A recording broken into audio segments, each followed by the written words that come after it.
Sejauh ini sih yang kelihatan dia menekankan sepak bola yang lebih cair ya. Kita kemarin tuh finishingnya berapa kali yang lawan Bulgaria 2 kali tiang itu masih sial aja ya. Sial, iya. Satu Beckham, satu Rido itu menempatkan bola, main bola ke kaki, terus juga beberapa kali umpan terobosan. Pergerakan pemainnya lebih lebih cair aja. Halo Kezoners, kembali lagi di program Kick Off. Hari ini kita akan membahas beberapa isu ya. Tapi sebelum kita bahas isu, gue juga yang memperkenalkan teman gue. Hari ini gue juga Ramdhani Bur nggak sendirian. Gue ditemenin oleh dua rekan gue, dua jurnalis Okezon. Yang pertama ada Pak Wikanto Arunggudoyo atau Pak Arung. Sehat, Pak? Sehat. Juga ramai ya. Selain Pak Arung juga ada Mas Rifan Nasri nih.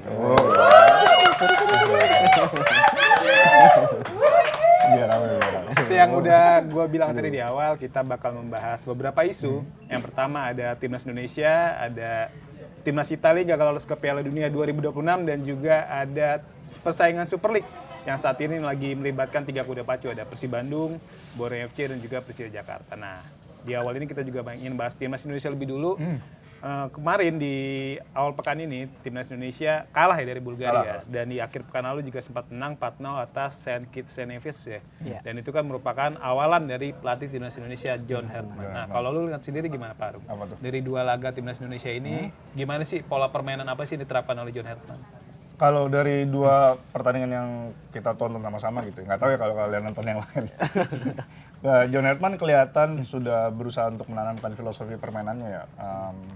Sejauh ini sih yang kelihatan dia menekankan sepak bola yang lebih cair ya dibandingkan yang sebelumnya gitu. Dia kalau dilihat terutama waktu lawan Bulgaria ya, kelihatan banget Timnas Indonesia yang kualitasnya segitu ternyata bisa bikin tim Bulgaria yang peringkat 80-an dan Eropa itu agak tertekan gitu. Bulgaria bisa dibilang lebih main aman lah ya. Karena dia ngeliat juga mayoritas bawa pemain muda, dan dia ngeliat Indonesia juga kan secara materi pemain sebenarnya nggak jelek ya.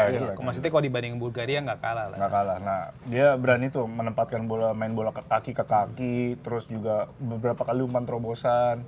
Pergerakan pemainnya lebih lebih cair aja, lebih semuanya itu bergerak, nggak cuma statis, fluid, nggak cuma statis di posisinya masing-masing gitu. Jadi ya masih belum bisa ketebak lah dia sebetulnya gaya mainnya kayak apa, karena waktu lawan St. Kitts and Nevis juga penampilannya agak berbeda dengan yang lawan Bulgaria kan. Jadi mungkin ini sesuatu yang jadi nilai plus buat Indonesia ke depan ya, karena John Herman ternyata tuh punya segudang taktik, punya formasi, dia kaya akan perbendaharaan taktik, dia juga punya filosofi yang menyesuaikan lawan gitu. Kalau misalnya lawannya kelihatan lebih jelek, ya kita bisa main begini.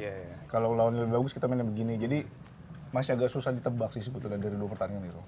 Mas Rifan gimana? Iya, kalau lihat 2 pertandingan kemarin, kita kan Hodgman bilang setelah lawan Bulgaria, dia senang dengan permainan, mau apa yang dia pengen dilakukan dengan baik oleh para pemain timnas dengan 2 gaya permainan berbeda, menunjukkan kalau ya itu timnas sekarang bisa kayak strategi bunglon.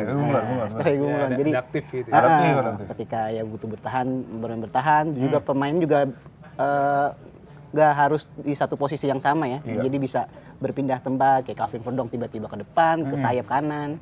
Jadi dia seneng apa yang dia mau dilakukan dengan baik. Jadi secara hasil mungkin kita nggak juara, tapi secara permainan John Herman senang dengan permainan timnas Indonesia. Kalau gue lihat sih memang kan dari 2 laga awal ini lini tengah mungkin ya jadi sorotan juga. Maksudnya ketika lawan Bulgaria, Verdong dan Pelopesi, memang Verdong maksudnya saat membantu bertahanan, tapi saat membantu serangan juga belum kelihatan. Dan biasanya kalau di match pertama itu Jordi Amat yang jadi duet Verdong tuh bisa maju, maksudnya bisa membantu beberapa kali dari kotak penalti kan. Tapi ketika di match kedua Verdong diduetin sama Joey Pelopesi, nah ini Pelopesi yang biasanya memang lebih kebiasaan bertahan, jadi agak pas maju nih agak kurang banget. Jadi lini tengah juga kosong banget, ditambah lagi kan nggak ada Tom Haye kan. Nah Tom Haye, bingungnya ini kan Tom Haye kan scoring 4 pertandingan kan.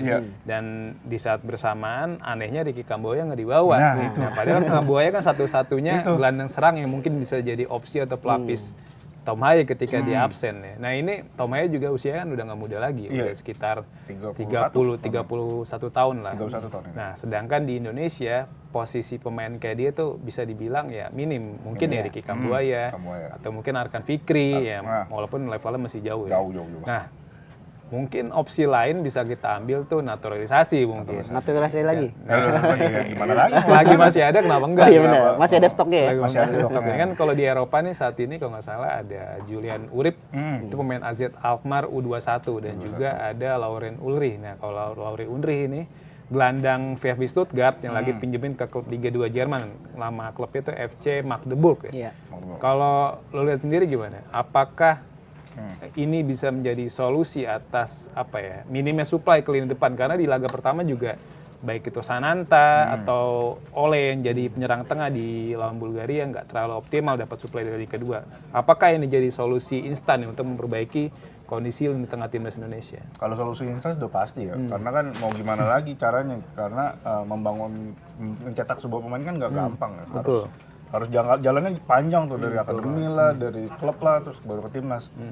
Kalau misalnya mau jalan pintas ngambil naturalisasi, silakan aja gitu. Selama dibutuhkan sama pelatih John Hetman, jangan asal naturalisasi tapi nggak dibutuhin, tapi nggak dipakai. Emang ada yang kayak gitu? Coba sebutkan contoh, berikan contoh. Kayak sih sejauh ini belum ada. Ini belum ada.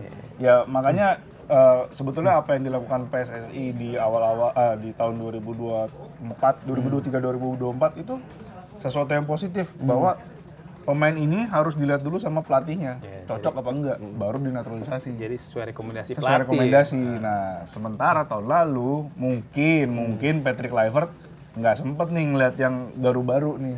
Ya ini cocok nggak ya sama strategi gue, dinaturalisasi nggak ya gitu. Nah, John Hetman ini balik lagi ke waktu tahun 2024 itu, dia kan kemarin habis dari Eropa kan. Iya benar. Keliling-keliling ya, siapa tahu PSSI ngasih rekomendasi. Nih, lihat tolong gitu. Kabarnya udah kepincut sama 2 nama ya katanya, tapi ini sampai sejauh ini Belum ada yang belum ngasih tahu. Dan Hetman juga bilang dia terbuka dengan naturalisasi ya, jadi ya Benar. kansnya sih cukup besar. Kansnya cukup besar. Tapi kalau mau maksimalkan pemain lokal, maksudnya yang main di liga lokal ya. Nggak ada Tapi salahnya juga. salahnya Urip juga masih muda, 19 tahun. Betul. Masih panjang lah. Masih panjang karirnya ya. Makanya agak mengherankan kenapa Herman kemarin nggak nyoba Ricky Kambuaya, padahal kan sebentar lagi kan kita AFF ya. Ya, itu dia. Nah, Tom Haye ini pasti nggak bisa main sampai laga pertama AFF, karena kan 1 sampai 9 Juni itu masih ada FIFA Matchday kan. Ya. Dua pertandingan Dua lah itu. pertandingan. Nah, mau nggak mau kalau Tom Haye bisa dimainkan Tetap di dibawa Piala AFF, kita harus main di tanggal 1 sampai tanggal 9 itu. Betul. Uji coba 2 kali. Nah, ketika Tom Haye nggak bisa main, itu jendela harus dimanfaatkan untuk mencoba pemain. Gitu. Jadi agak mengherankan kenapa kemarin Ricky Kambuaya. nggak dipanggil, Semoga dipanggil ya besok ya. Dan ditambah lagi kan dari 41 pemain yang dipanggil itu kan mayoritas dicoret. Dan cuma di bawah 23 ya. 23. Nah itu padahal kalau memang targetnya di AFF, kenapa pemain-pemain yang ya mungkin kalau secara wilayah dekat di Jakarta kenapa nggak dipanggil? Misal kayak Egy, Witan, itu bisa dicoba buat ikut latihan bareng kan, biar makin kuatin chemistry antar pemain. Maksudnya walaupun pemainnya sudah sering ketemu, tapi kan ini baru pertama kali dilatih sama John Hetman. Padahal Mauro Justa waktu cedera pun dikira bakal nambah gelandang mungkin gitu ya. Malah penggantinya Jens Raven. Nggak dimainin juga lagi. Juga kan. Jadi sia-sia aja 3 pemain yang nggak dimainin. Padahal dia udah main liburan tuh di Bali. Udah mesen itu, nggak jadi. Nggak pesen kan di Bali. Udah mesen penginapan. Ini kan ini kan ngomongin Piala AFF ya. Setelah FIFA Series kan memang ada FIFA Matchday Juni. Tapi mungkin kita nggak terlalu antusias dengan FIFA Matchday Juni karena juga ada Piala Dunia kan, mungkin gaungnya ketutup sama Piala Dunia. Tapi setelah Piala Dunia itu kan ada Piala AFF kan yang digelar di bulan Juli sampai Agustus. Kita segrup sama Vietnam ya. Kita segrup sama Vietnam yang di bawah asuhan Kim Sang-sik ini nih mendominasi Asia Tenggara kan. Kim Sang-sik bawa Vietnam juara Piala AFF Senior, terus juga SEA Games dan juga Piala AFF U23. Jadi borong semua sama dia nih. Jadi Kim Sang-sik tuh bikin dia kelihatan kayak Park Hang-seo ya. Park Hang-seo kan sempat bikin Vietnam dominan.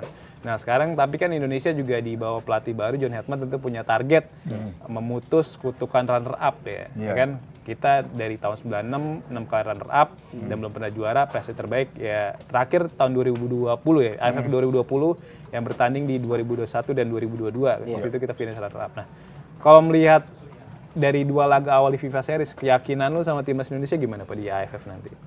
Kalau AFF sih kayaknya ya bare minimumnya lolos grup ya. Waduh, Dulu bare masa minimum tuh lolos grup grup? tuh. Ya berarti kan peringkat 2 kalau Oh, nggak iya, kan. Ya kalau nggak lolos berarti gagal aja di Piala AFF. Tapi kan nggak tahu ya ini John Edman mau kayak gimana memandang ke depannya, visinya dia kayak gimana kita nggak tahu. Tapi kan setelah Piala AFF itu ada Piala Asia 2027 bulan Januari, jedanya ada 6 bulan. Kalau misalnya jangan lupa juga kita cuma bisa pakai pemain dari Super League kan, kemungkinan kan, atau yang sekitar Asia lah, Asia Tenggara Asia lah. Tenggara ya. lah, Thailand, gitu, Thailand, Malaysia lah. Kalau ngelihat dari 2 pertandingan kemarin sih, ya cukup optimis lah bisa sampai final paling nggak. Tergantung lawannya kan, kalau misalnya kita ke final, di semifinalnya itu kita ketemu siapa? Kalau kita ketemu Thailand, ya berarti langkahnya paling ketemu Vietnam lagi kan. Thailand susah payah loh untuk Afghanistan loh. Afghanistan tapi kan termain. Iya benar juga. Iya. Kalah ya, kalah ya. Thailand memang lagi turun. Iya. Ya Thailand kan? memang lagi turun, Thailand kan. walaupun dilatih siapapun, performa lagi berbeda sama Vietnam yang lagi Iya, naik. ya. beda sama Vietnam. Karena Thailand tuh mungkin pure lokal kali. Pure Vietnam lokal. kan banyak pemain naturalisasi dari Brazil kan. Baru ya. Si Nguyen Quan Son juga Nguyen disembuh. Quan Son. Dan kemarin langsung golin sama Malaysia. Jadi ya paling nggak sampai final, dan semoga kalau di final ketemunya Thailand atau Malaysia sih kayaknya oke ya. Bisa juara. Kalau ketemu Vietnam ini berat sih. Susah. Ya. Final berarti kan kandang tandang juga ya. Kandang-kandang. Iya. Kalau John Edman kan bilang dia dengan hasil dari Bulgaria dan Saint Kitts Nevis, dia bilang dia pede Piala Dunia 2030. Masa target Piala AFF nggak pede? Iya. Kan 2028 ada Piala AFF. Ada juga. Iya, juga. iya maksudnya. Masih nyampe ya 2028 jadi. Iya, apa kontraknya? Kan mereka 2028 2 tahun. Ya nggak tahu juga sih. PSSI kan ajaib kadang-kadang. Maksudnya targetnya aja dia besar Piala Dunia. Ya mungkin AFF dia juga pasti mengincar gelar juara ya. Dengan permainan yang terakhir bikin Bulgaria bermain jelek. Bermain jelek benar. Bulgaria bikin bermain jelek Tahan, sih. Optimis sih bisa lah. Ya apalagi setelah AFF kan juga ada FIFA ASEAN Cup kan. Oh, iya. Kalau FIFA ASEAN Cup ini ya ini mah harus juara. Karena ada Jay Ijes, ada Kevin Nis, ada Kevin Verdong dengan lawan yang sama. Ya kan Thailand pasti kan mayoritas pemainnya ya main di liga-liga lokal kan, ya main di divisi 2 Jerman hitung jari lah. Kan Vietnam juga, kalau Vietnam otomatis pemain lokal semua. Maksudnya pemain yang main di liga Vietnam. Bahkan kan kalau dia ada aturan pemain-pemain yang mau dinaturalisasi harus main di liga lokal kayak Philippe Nguyen ya kan. Ya kalau main di Ceko balik main ke sini. Nah, Nguyen Quan Son kan di liga Vietnam. Liga Vietnam kan main. Ini kan setelah FIFA ASEAN Cup tentunya ada Piala Asia. Nah ini kemarin tuh di akhir pekan lalu siapa ya, dokter timnas sempat posting kayak milestone, bukan milestone sih, kayak target timnas Indonesia di bawah asuhan John Edman mulai dari FIFA Series sampai Piala Asia. Nah ini uniknya di Piala Asia target timnas Indonesia tuh lolos ke semifinal. Kan ini mungkin agak mengejutkan karena pencapaian terbaik timnas Indonesia aja sejauh ini lolos ke babak 16 besar. Itu udah sebuah sejarah. Nah ini target di Piala Asia 2027 ada lolos ke semifinal. Berarti kan itu bukan nggak mungkin dalam perjalanan menuju semifinal Indonesia ngalahin Jepang, Korea, Iran. Kalau Irak, Bahrain, Arab mungkin masih bisa lah. Tapi kalau udah ketemu Iran, Korea dan Jepang, nah ini kan ya masih, ya mungkin di atas kertas kita masih di bawah levelnya, di bawah mereka. Nah, kalau menurut lu realistis nggak sih target lolos semifinal Piala Asia 2027 itu? Realistis kayaknya enggak sih ya, ketinggian ya. Apalagi itu kan tadi dibilang Iran, Jepang, Korea Selatan, satu lagi jangan lupa Uzbekistan. Uzbekistan tuh sebetulnya negara Asia tapi dengan perawakan Eropa kan. Ngeri-ngeri banget itu. Fisiknya backnya satu main di Manchester City, Kusanov. Ya kan? Nah, jadi nggak, sekali lagi kalau misalnya turnamen kayak gitu kita harus lihat dulu hasil undiannya kan. Karena biar gimana juga keberuntungan itu cukup besar kalau di turnamen kan. Ketika di drawing group ternyata lawannya enteng, begitu masuk ke fase knockout lawannya berat-berat nih. Ya kan? Kemarin kita di Piala Asia 2023 langsung ketemu Australia. Kemarin bahkan di fase grupnya kita ketemu Jepang, Irak sama Vietnam. Ya kan, makanya itu kita mesti lihat dulu dari grup. Undiannya kan belum kan? Benar, undian kan ditunda harusnya 11 April. Dan harapannya di undian nanti kan di pot 3 ada Thailand, Vietnam. Harapannya kita segrup mereka juga ya. Iya. Jadi maksudnya mempermudah atau memperbesarkan kita meraih poin supaya nanti kalau misalnya lolos ke fase grup Ya lawannya fase gugur lawannya lebih ringan gitu ya. Iya, kalau ketemu misalnya Asia Barat, taruhlah kayak Arab Saudi kita pernah menang. Asik. Qatar kita pernah menang. Irak cuma Irak kalah ya, tipis mungkin ya. kalah tipis, mungkin ini waktunya Apes untuk aja membalas balas kali. benar. Tapi kalau udah ketemu Iran, Jepang, Uzbekistan, Korea Selatan, Sulit ya. Mungkin kalau Korea Selatan masih Mungkin bisa masih lah bisa ya, lah, masih karena bisa Palestina aja kan 2 kali imbang kan kemarin di kualifikasi Piala Dunia. Tapi jangan kalau Asia Barat jangan ketemu Qatar, susah. Kenapa Faktor tuh? teknis. Faktor teknisnya banyak gitu. Banyak. Tiba-tiba wasitnya beda ya. Iya, Jepang aja kalah lawan Qatar. Dia ngalahin semua kalau main di kandang. Uzbekistan kalah. Semua Iran bahkan kalah kalau nggak salah. Iya kalah. Iran kalah sama Didi. Piala Asia di Arab lagi mainnya. Iya dong. Gimana Pan? Tapi Arab Saudi masih lebih mending kan daripada Qatar. Iya, Arab masih lebih Ya, fair. John Hurtman masih banyak PR ya, apalagi terkait lini depan masih kurang tajam. Dia mengakui itu, dia nyampe nunggu 2 pemain Emiliano Jonathan sama Marcelo Ferdinand buat jadi pembeda di lini Kayak depan. Emiliano kayak masih lama ya. Iya, Marcelo cederanya Acel ya. Marcelo itu mungkin udah bisa comeback di Juni mungkin Bisa, ya. Karena kan selalu dia main. harusnya di April ini udah mulai recovery. Iya, makanya di Piala Asia kita tunggu nanti apakah Emiliano dan Marcelo bisa jadi jawaban atas Jawaban. pertanyaan dari Hajatman, Jawaban apakah ada 2 pemain ini akan menjadi pembeda di lini serang. Jadi ya itu, kita kemarin tuh finishingnya berapa kali yang lawan Bulgaria 2 kali tiang, itu Dua masih kali sial aja ya. Sial, iya. Satu Beckham, satu Ringo. Iya. Selain finishing mungkin creative chance Nah, ya. tengah ya. Maksudnya bikin peluangnya Creative chance-nya dikit. kurang. Jadi kan sepanjang laga Indonesia cuma bikin satu shot on target itu Iya. hitungannya kan dengan tendangan Rizky Ridho doang. Kalau Oleh kan ya nggak masuk shot on target yang kena mistar itu. Saint Kinevi juga cuma 7 walaupun efektif ya 4 gol. Tapi ya 7 buat kita yang mendominasi pertandingan. Jadi realistis gak lolos semifinal? Kurang ya. Kurang ya. Pas lolos fase grup Iya. masih oke lah. Itu enggak bare minimum kalau itu. Iya, harus ya. Itu enggak menyamai ya bisa Ya, harus. minimal ya 16 Menyamai. besar. Minimal 16 besar lah. Menyamai Perempat pencapaian ya.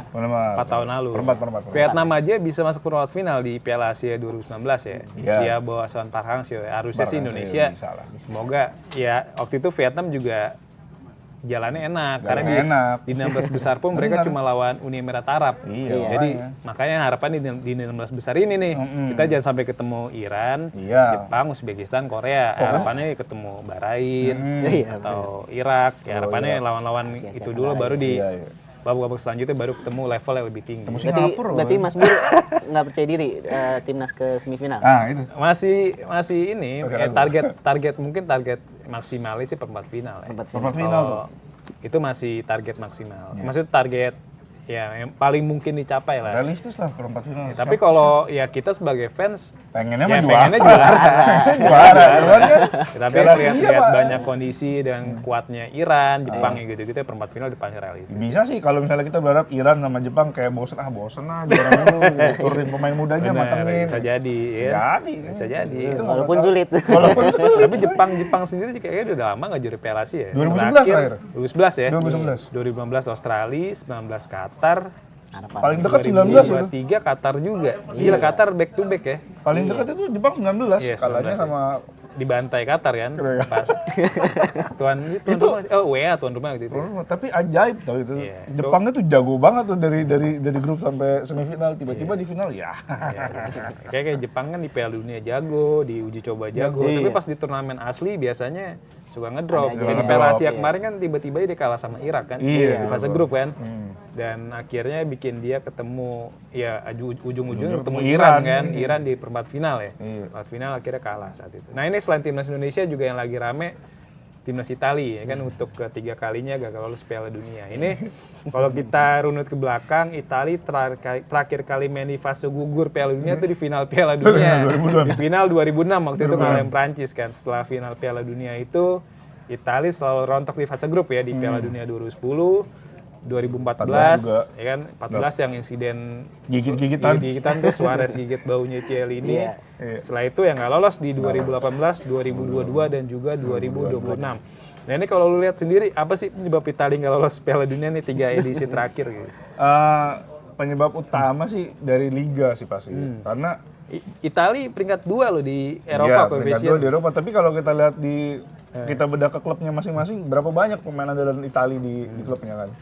Juventus ya udah hampir nggak ada ya? Nah, Juventus yang biasanya jadi tulang punggung itu dikit banget. Ya, siapa paling? Federico Gatti. Gatti cadangan. Gatti baru masuk pas Bastoni kartu merah. Kiper Gregorio. Gregorio. Cadangan mati. Kipernya Juventus tiga-tiga Italia, Gregorio, Mattia Perin, Pinsoglio.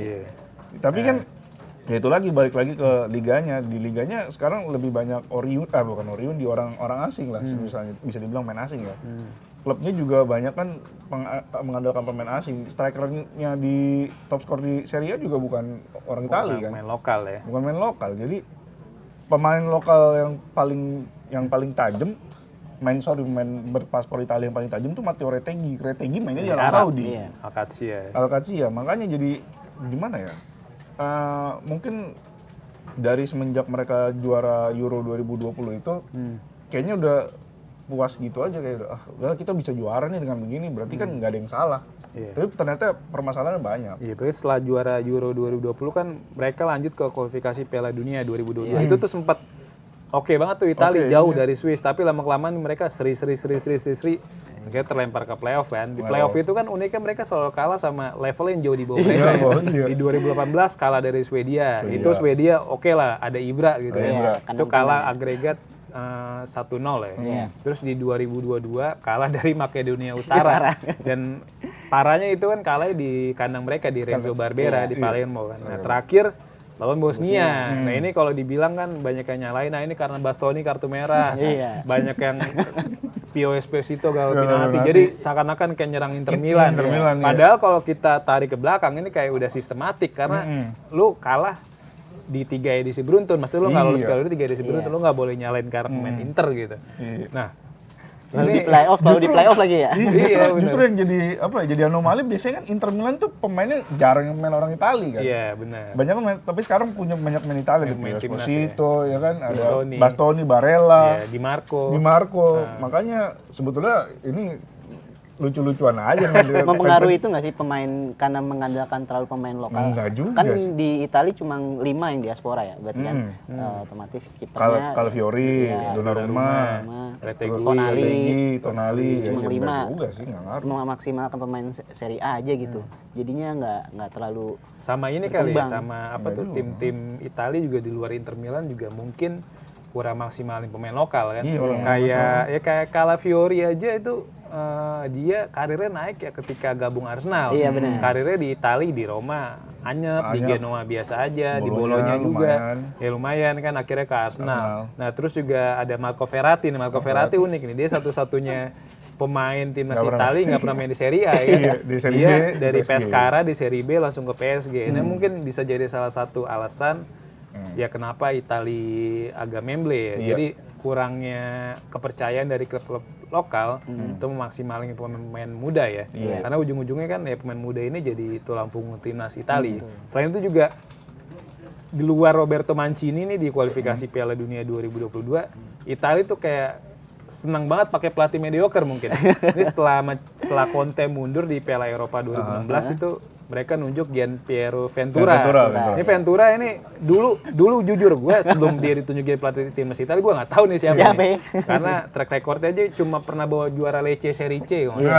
Nah tapi kan dia dipercaya buat melatih timnas dan akhirnya Italia nggak lolos ke Piala Dunia 2018. Terus juga di edisi tahun ini juga nih Gattuso. Emang Gattuso pernah ngelatih Milan, pernah ngelatih Fiorentina, pernah ngelatih Napoli, Valencia. Tapi kan nggak ada prestasi. Prestasi dia kalau nggak salah cuma bawa Napoli ya juara Coppa Italia tahun 2020. Di luar itu nggak ada prestasi sama sekali. Lah ini apakah jadi salah satu faktor juga bikin Italia nggak lolos Piala Dunia? Ya? Sebetulnya kalau pelatih Italia dibilang mediocre atau nggak punya kapasitas, sebetulnya nggak juga. Berarti salah aja.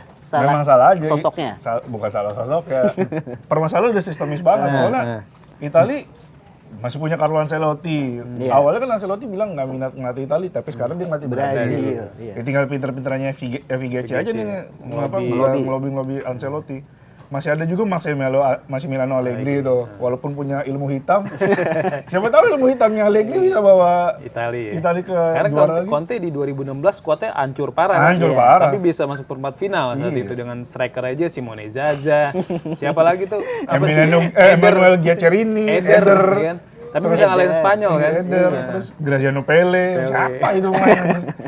Tapi bisa ngalahin Spanyol dulu. Karena soalnya. punya pertahanan bagus kan, ada Bonucci, Barzagli, filosofinya. Chiellini. Filosofinya bagus. Buffon juga waktu itu masih main. Juga. Nah, makanya kalau dibilang pelatih Italia jelek-jelek enggak juga. Di Ventura berarti bagus. Ventura di Torino bagus waktu itu sebelum makanya dia direkrut kan. Enggak yang sekarang nih. Ya sekarang ya. Ya sekarang masih ada ya. Simone Inzaghi juga bisa kalau mau. Kenapa Simone Inzaghi malah ke Al Hilal? Aneh gitu. Banyak pemerhati Italia. Sekarang rumornya katanya Gattuso bakal mundur dan kandidatnya Conte sama Allegri. Tapi masalahnya Conte Allegri juga Punya masih klub, terikat iya, kontrak punya kan. kontrak ya. Masing-masing kontraknya sampai 2027. Lalu milih siapa? Conte apa Allegri? Allegri kayak nyoba. Allegri ya. Conte Conte udah kayaknya. pernah ya. Conte juga- Kasihan juga Gattuso bilang dia waktu konferensinya bilang kasihan anak-anak Italia nggak pernah lihat timnas Italia main di Piala dari Yang 2015. Sian banget dia nyampe. Yang paling kasihan Donnarumma tuh. Donnarumma nggak debut umur pernah ya. 17 ya kan? 17. Sekarang rekor ya 16 tahun ini Itu dia 17. banget kan 2015 ya. iya, Tapi 2015. ujung-ujungnya nggak pernah main Nggak pernah Piala Dunia. Padahal kemarin tahun lalu PSG Jago dominan banget banget. gara-gara Donnarumma kan. Donnarumma. Terus kalau misalnya 2030 baru main, umurnya 30 apa 20-an akhir gitu. Iya. Kasihan banget. Tapi Italia juga kalah penalti, mental juga mempengaruhi. mental sih, mental. Apalagi Dua kali. penalti di kandang lawan kan. Ngeri banget sih itu. Kira-kira apa yang harus perbaikan inilah Itali. basic lah yang harus dibuat Italia buat ya nanti ketemu Indonesia di Piala Dunia 2030. Waduh, Indonesia. Kan FIFA match kita lawan Italia kan nggak main di Iya, bisa 1 sampai 9 Kita bisa ditelepon. aja telepon. Ditelepon. Bisa. Pak Erik bisa telepon FIGC. Kenalannya masih banyak di Itali. Kenapa enggak ya? Kenapa enggak? Atau nggak lewat Como kan bisa. Bisa dong uji coba. Barba. Lewat Barba juga bisa. Ya bener. Itali nggak lolos nggak manggil Barba. Bisa juga. Fine food terus lolos. Daripada Bastoni mending Barba. Iya. Udah kebukti kan ngomongin apa? Ya kebukti ya main-main Persib Bandung akhirnya bisa Iya. Putros bantu Irak lolos Piala Dunia. Nah, bukan nggak mungkin kalau Barba main Bisa ya. bisa. Karena Barba juga CV oke kan. Iya. Pernah Pernah main di di Como. Benevento juga di Como dan di Roma. di Benevento ini Barba ya berpengalaman ketemu Ronaldo terus juga tim-tim Serie A lain lah. Terus juga pas main di Spanyol saat itu di Valladolid kalau nggak salah ya. Dia juga pernah lawan Messi juga kan. Jadi ya CV-nya bagus. Ini bicara Barba juga kita mungkin beralih ke Super League ya. Karena kan akhir pekan ini ada Persib Bandung yang akan tanda ke markas Semen Padang. Nah, Semen Padang juga nggak bisa diremehkan karena sedang berjuang lepas dari zona degradasi ya. Dalam apa ya kan Semen Padang pakai pelatih baru nih, Imran Omaruri di laga debutnya. Imran bawa Semen Padang menang 2-0 atas PSBS Biak. Nah ini kan pasti motivasi tim-tim yang lagi berjuang lepas dari zona degradasi pasti punya motivasi berlebih kan. Dan ini tapi juga usaha mereka nggak mudah karena dihadapkan dengan Persib Bandung. Kalau lu gimana Pak? Lihat kans Persib Bandung saat tanda ke markas Semen Padang. Kalau ngeliat kan sih udah pasti ya 70% Persib harusnya menang ya. Ya jelek-jeleknya seri lah, imbang. Tapi Persib jangan lupa Semen Padang pernah ngalahin Persija. Nah itu Giant Killer Semen Giant Padang. Killers. Ngalahin Dewa juga. Jangan lupa juga Semen Padang punya salah satu petinggi yang bawel mulu di medsos. Nasihatnya ya. Iya, nasihatnya banyak banget. Jadi bisa aja dia satu hari sebelum pertandingan bikin omongan apalah Bikin gitu. saywar apa, Bikin gitu, saywar ngecap apa konsentrasi. gitu. Iya, makanya faktor-faktor kayak gitu yang perlu diwaspadai Persib sih, bukan soal teknis. Kalau teknis mah 70% lah menang Persib lawan Semen Padang. Kalau lu gimana, Pan? Dengan Semen Padang yang dilatih Imran, apakah Imran punya catatan positif gitu ketika melawan Persib Bandung di match-match sebelumnya? Sebelum-sebelumnya Imran pernah 2 kali lawan Persib, pernah menang sekali, Menang sekali. kalah sekali. Jadi ya Saat ngelatih 50-50. Malut berarti Malut ya? United ya. Waktu itu menang 1-0 di kandang Malut United. Jadi kalau kekuatan Imran mengetahui permainan Persib, apalagi itu masih zaman Bojan Hodak juga kan, jadi tahu peluang untuk menang pun bisa. Kembali lagi mainnya di kandang, terus Semen Padang butuh menang buat lolos degradasi, jadi Bojan Hodak pun bilang Semen Padang bakal main 200%. Wow. Benar-benar. Jadi ya Bojan Hodak aja ketar-ketir. Boyan udah kalau sih kayaknya 70% menang itu Persib. Ya itu kan itu doang, apa mental. apa. Ini kalau Saywar. Persib menang, mungkin kans juaranya semakin besar ya. Iya. Karena otomatis kan kalau menang loh Semen Padang, misal ya, Iya. berarti sisa 8 laga. Dari 8 laga itu Persib masih main kandang 4 kali, terus juga tandang 4 kali. Nah ini kan Persib sendiri kuat banget di kandang ya. nggak pernah Dari kalah ya. 13 laga kandang musim ini bukan nggak pernah kalah, Nggak menang pernah terus. seri. Menang Terus nggak pernah kalah, nggak pernah seri. Iya. Terus juga acuannya kalau ke poin musim lalu tuh Persib juara di angka 69. Sedangkan musim ini sudah mengoleksi 58. Berarti kan 11 poin lagi. tinggal butuh 11 poin lagi. Nah ini kalau sapu bersih di 4 laga kandang aja tuh Persib udah melewati poin tahun lalu kan, udah 70 poin. Nah ini apakah laga kandang Persib Bandung ini bisa dihabisin? Menurut lu gimana, Pak? Maksudnya dihabisin dengan hasil positif? Semua gitu? menang terus semua. Bisa aja. Kalau ngeliat Persib yang kadang-kadang apa ya? Mereka tuh kayak beberapa pertandingan susah menang kan di kandang. Tiba-tiba gol aja kayak waktu lawan PSBS Biak Ya, kalau nggak salah kan. akhir ya, Menit-menit akhir gitu. Jadi ya mereka sudah terlatih untuk menang dengan cara-cara apapun. Maksudnya cara apapun yang positif ya. Kayak misalnya ngandelin keberuntungan lah. Lawan bikin kesalahan lah. Jadi karena tekanan yang mereka buat juga. iya kan tekanan mereka buat. Jadi ya 4 pertandingan ke depan mah di sapu bersih bisa aja. Boboto selalu pulang tersenyum ya dari Iya, Boboto GBLA. senyum terus. Dari pulang dari GBLA selalu tersenyum. Senyum terus. Walaupun jauh dari mana-mana gitu. Gimana, Pan? Lihat kans Persib di 4 laga kandang terakhir. Kayaknya sih bakal dihabisin ya dengan 3 poin. Pokoknya dibilang ya ini musim ini Persib kayaknya juara bener ya. Bisa. Sulit Borneo Persija untuk mengejar tuh sulit. Walaupun kalau kita bandingin kan sekarang ada 3 klub kuat lah, ada Iya. Persib, Borneo dan Persija. Kalau dari 9 laga sisa ini bisa dibilang Persib jadi klub dengan lawan terberat. Karena masih harus lawan Bayangkara, harus lawan Dewa. Bayangkara berat.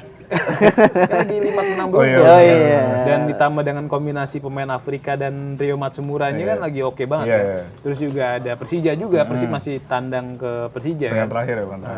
Terus juga kalau Persija mungkin agak ringan. Nah ini gimana? Apakah jadwal 9 laga sisa ini yang lebih berat ketimbang Persija dan Borneo bakal jadi batu sandungan bagi Persib? Gimana, Pak? Selama skuad Persib kayak Full. sekarang full ya, full tim. Sekarang kan Van Futro sama itu kan akumulasi. iya, Akumulasi. sama siapa satu lagi? Patrick Cardi. Patrick Cardi ya. Nah itu kalau ya pokoknya full squad Persib kayak sekarang ini nggak ada yang cedera, nggak ada yang akumulasi kartu, terkena hukuman. Persib kayaknya bakal ngabisin ya itu laga-laganya dengan baik, apalagi fokus utamanya yang di laga kandang ya. Dalam kandang. Jadi ya walaupun bakal berat, tetap kayak Persib bisa. Bojan Hodak pun juga ya itu kelebihan Bojan Hodak kan strategi dia pinter ya. Iya, iya. Dia sangat piawai ya. Piawai. Iya. Dia piawai baca lawan, dia piawai itu baca dia. situasi. Kalau kita lihat berapa kali Persib itu menentukannya di babak kedua kan. Nah, Jadi itu tuh kepiawaian pelatih di situ. Pergantian Pergantian pemain pemain dia lah, brilian baca banget ya. situasi. selalu lah. iya selalu tepat gitu. Ngerubah posisi pemain lah, pakai cara yang lain untuk menang lah. Itu faktor-faktor yang sebetulnya cuma dipunyai pelatih yang punya mental punya apa ya, punya DNA juara lah. Nah ini kan bicara Bojan Hodak, kita tahu kontraknya habis ya. Dan kabarnya kan lagi negosiasi antara manajemen Persib Bandung dan juga Bojan Hodak. Iya. Nah ini kalau kita berkaca ke Malaysia nih, kayak JDT misal. Iya. JDT tuh hampir tiap tahun mungkin ganti pelatih. Iya. Padahal dia mendominasi Liga Malaysia kan udah 11 atau 12 musim terakhir. 12 musim terakhir. Ya kan 12 musim Liga terakhir. Petani, Kalah Liga tuh Petani, Munchen. Liga Petani juga. Petani. Apalagi Kalah itu tuh sebutnya, Munchen. apalagi Nah, dia sebutnya. walaupun juara domestik tapi pelatih selalu berganti. Mungkin karena target dari manajemen mereka tuh ya nggak cuma di Malaysia tapi target mereka tuh di Asia. Kalau di Asianya Memble ya di cut tuh pelatih. Tapi kan musim ini oke banget, dia udah lolos ke perempat final kan. Kemarin ngalahin klub Jepang tuh salah satu klub Jepang. Setelah musim lalu tuh JDT kalah di 16 besar. Nah itu kan berarti nunjukin kalau JDT tuh nggak puas cuma bisa main di Malaysia, mereka ingin unjuk gigi juga di Indonesia. di Asia maksudnya. Asia. Nah ini kan Bojan Hodak juga pelan-pelan udah mulai mendapatkan hasil yang sama nih. 2 musim beruntun juara di Indonesia dan OTW juga mencetak hat-trick Hat-trick, ya. ya. Nah di Asia juga pelan-pelan Persib dari musim lalu yang awalnya gugur di fase grup. Nah musim ini kan udah lolos ke 16 besar. Iya. Nah berarti kan dalam apa ya, pasti nih kalau feeling gue pasti manajemen Persib kalau memang Bojan Hodak diperpanjang pasti menargetkan Lebih Asia, baik. Iya. target yang maksudnya pencapaian yang lebih tinggi ketimbang 16 besar kan. Terus juga Bojan Hodak juga nggak sembarang dikasih target, dia juga pasti minta feedback balik. Lu ngasih target tinggi, gaji gue juga naikin dong. Gaji mau pemain Ya, sih. otomatis juga gaji juga pasti minta dinaikin dong dari sekarang. Dan juga benar pemain juga pasti minta sumber daya yang lebih kuat ketimbang yang dia ada saat ini. Nah, kalau lihat sendiri apakah Bojan Hodak masih sosok yang tepat bagi pelatih Persib Bandung dalam upaya meraih prestasi lebih tinggi di Asia gitu? Kalau misalnya pengennya lebih dari Indonesia, pengennya di Asia, mungkin tepat ya mempertahankan Bojan Hodak gitu. Karena dia sekali lagi dia sudah tahu tim ini, dia sudah tahu gimana main di Asia, dia punya pengalaman, punya dana juara. Kalau Persib mau kontinuitas, ya perpanjang Bojan Hodak. Tapi kalau Persib mau riset semuanya lagi dari awal, ya ngambil pelatih baru. Walaupun pelatih baru itu punya kualitas lebih bagus dari Bojan Hodak, Gak ada jaminan. nggak ada jaminan tentu juga. ya. Let's say Luis Mia banyak orang bilang mungkin lebih baik secara taktikal daripada Bojan Hodak, tapi Luis Mia nggak menghasilkan. nggak menghasilkan apa-apa, bahkan mundur di tengah jalan gitu kan. Di awal musim tahun di awal kedua musim. ya. Dari setelah dipegang Bojan Hodak malah juara kan. Dari Luis Mia langsung Bojan Hodak juara gitu. Jadi, Musim ini pun Bojan Hodak kan membangun Persib ya ibarat kata dari nol lagi bisa kan bisa dibilang dari Pemain nol ya. asingnya diganti semua. Iya. Asingnya diganti semua. Dan Jadi- itu berhasil kan. Jadi ya kalau mau riset dari awal, mau di riset ya Bojan Hodak diganti. Tapi kalau misalnya mau kelanjutan, mau ya bisa dibilang konsistensi lah ya dalam 2 tahun ke depan paling nggak ya Bojan Hodak pertahankan aja. Masa Kurzawa datang Kan Kurzawanya 6 bulan doang. ya siapa tahu nambah. Iya. Gimana Van? Bojan Hodak? Ya dengan yang tadi saya bilang kan dia dari nol aja Persib bisa ngebangun lagi sampai kuat nyampe ke di Asia juga lumayan lah gitu. Ya kalau niatnya emang di Asia lagi ya pertahankan Bojan Hodak dengan skuad yang sekarang gitu dan ditambah lagi dengan yaitu pemain-pemain top lagi, pemain asing yang lebih baik, kesempatan untuk mencapai target di Asia lebih baik ya besar gitu. Jadi ya itu mas saya digaji mungkin ya. Kalau digaji sih. Nah, Persib Mungkin bisa kalau uang sih nggak masalah Oh buat iya, Persib ya. iya. Pemain karena aja kan didatangin sponsornya ya. banyak. Iya, karena kemarin juga gue habis podcast juga sama Bung Binder kan dia Iya. ngomong. Apa tuh bocornya? Sebenarnya Bung Arpa sih ngomong Oh, iya. katanya kalau Boboto itu dia nggak segan untuk beli barang-barang asli Merchandise ya. untuk apa ya untuk membantu perekonomian Persib kan terbukti juga ya gitu mereka Boboto itu nggak malu kalau pakai baju KW jadi mereka selalu pakai baju yang asli untuk membantu maksudnya ikut berperan dalam keberlangsungan klub. Nah, makanya nggak heran kan Persib Bandung juga ya oke banget kan.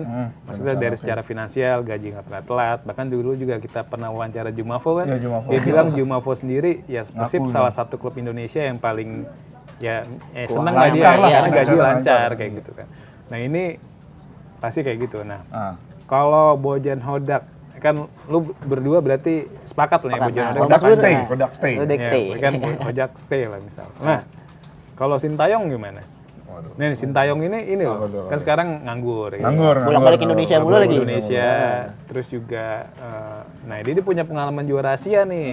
Dia pernah bawa Seongnam dulu namanya masih Seongnam Ilhwa Chunma ya, juara Liga Champions Asia 2010. Apakah bisa jadi opsi atau ya Bojan Hodak aja? Gitu. Kalau dari secara taktikal ya, Bojan Hodak dan Sintayong kan gak jauh beda ya sebetulnya gamenya. Pragmatis ya. Pragmatis, tapi sekali lagi Persib mau ngeriset nggak dengan Sintayong kan tentu balik lagi ke nol kan.